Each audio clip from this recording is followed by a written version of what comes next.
አንደኛ ነገሥት ምዕራፍ 3 ሰለሞንም ለግብጽ ንጉሥ ለፈርዖን አማች ሆነ። የፈርዖንን ልጅ አገባ። ቤቱንና የእግዚአብሔርንም ቤት በኢየሩሳሌምም ዙሪያ ያለውን ቅጥር ሰርቶ እስኪፈጽም ድረስ ወደ ዳዊት ከተማ አመጣት። እስከዚያም ቀን ድረስ ለእግዚአብሔር ስም መቅደስ አልተሰራም ነበርና ሕዝቡ በኮረብታ ላይ ባሉት መስገጃዎች ይሰዋ ነበር። ሰለሞንም እግዚአብሔርን ይወድ ነበር፣ በአባቱም በዳዊት ሥርዓት ይሄድ ነበር። ብቻ በኮረብታ መስገጃ ይሰዋና ያጥን ነበር። ገባኦን ዋና የኮረብታ መስገጃ ነበረችና ንጉሡ ይሰዋ ዘንድ ወደዚያ ሄደ። ሰለሞንም በዚያ መሠዊያ ላይ 1000 የሚቃጠል መሥዋዕት አቀረበ።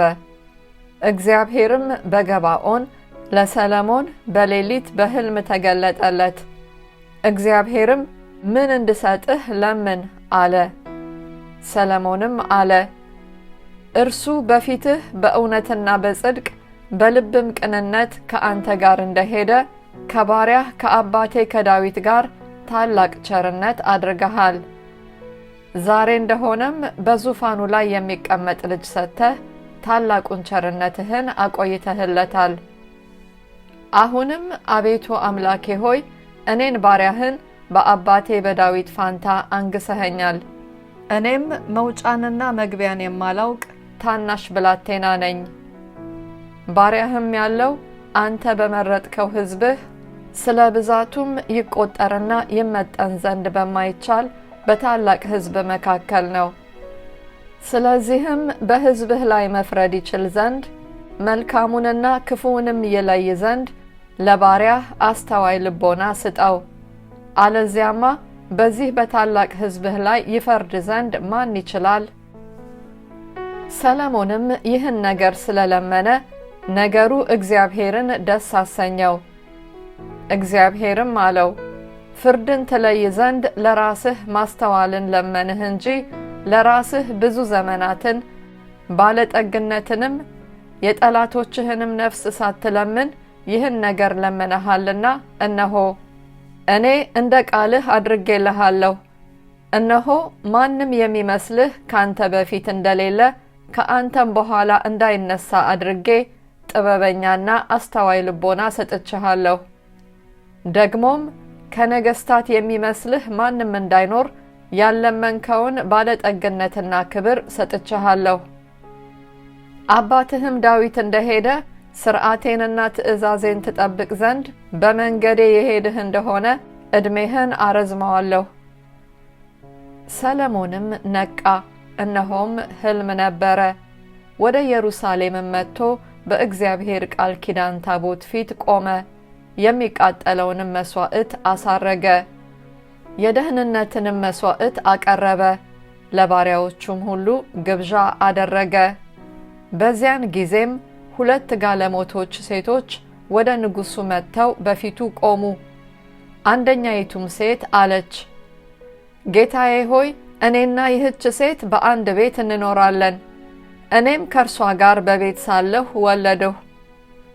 እኔ ከወለድሁ ከ3 ቀን በኋላ ይህች ሴት ደግሞ ወለደች። እኛ በቤት ውስጥ አብረን ነበርን፣ ከሁለታችንም በቀር ማንም በቤት ውስጥ አልነበረም። እርሷም በላዩ ስለተኛችበት የዚህች ሴት ልጅ በሌሊት ሞተ።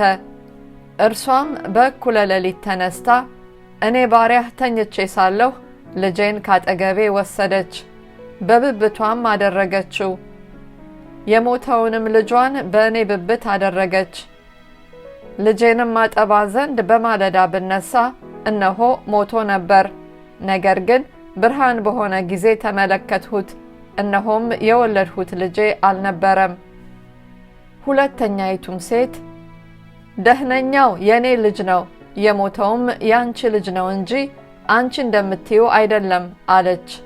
ይህችም የሞተው ያንቺ ልጅ ነው፣ ደህነኛውም የኔ ልጅ ነው አለች። እንዲሁም በንጉሡ ፊት ይነጋገሩ ነበር። በዚያን ጊዜም ንጉሡ ይህች ደህነኛው የኔ ልጅ ነው፣ የሞተውም ያንቺ ልጅ ነው ትላለች። ያችኛይቱም አይደለም፣ የሞተው ያንቺ ልጅ ነው፣ ደህነኛውም የኔ ልጅ ነው ትላለች አለ። ንጉሱም ሰይፍ አምጡልኝ አለ። ሰይፍም ይዘው ወደ ንጉሱ ፊት መጡ። ንጉሱም ደህነኛውን ሕፃን ለሁለት ከፍላችሁ ለአንዲቱ አንዱን ክፍል ለሁለተኛይቱም ሁለተኛውን ክፍል ስጡ አለ። ደህነኛውም የነበራት ሴት አንጀቷ ስለ ልጇ ናፍቋልና ጌታዬ ሆይ ደህነኛውን ለእርሷ ስጣት እንጂ አትግደል ብላ ለንጉሱ ተናገረች።